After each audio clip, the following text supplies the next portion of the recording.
Wanneer ons 'n storie lees, is dit belangrik om nie net dit reg te lees nie, maar ook om te weet wat jy lees en te luister na wat jy lees.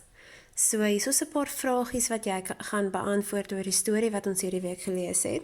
Nou, jy hoef dit nie neer te skryf nie, want daar staan mondelings en dit beteken jy hoef dit net te beantwoord, jy hoef net die vragies te antwoord. So kom ons kyk wat is hulle. Waarheen gaan hulle? Wie gaan op sy fiets ry? Wat is vir hulle lekker? Wat kan hulle sien?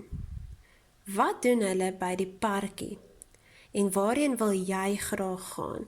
So jy kan enigiets antwoord waarheen jy graag wil gaan, aangesien dit nou lockdown is vir al 'n hele tydjie, kon jy miskien nie plekke gegaan het waar jy graag wil gaan nie.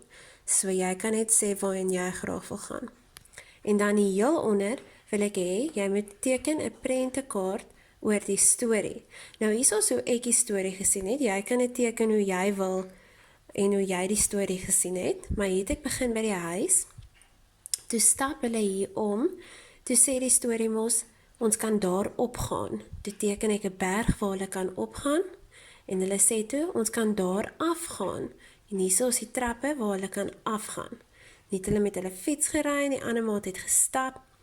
En toe sê hulle mos, dat hulle sien nie die parkie nie, so hulle was seker agter hierdie groot boom toe gewees, en toe hulle omstap, toe stap hulle na die parkie toe.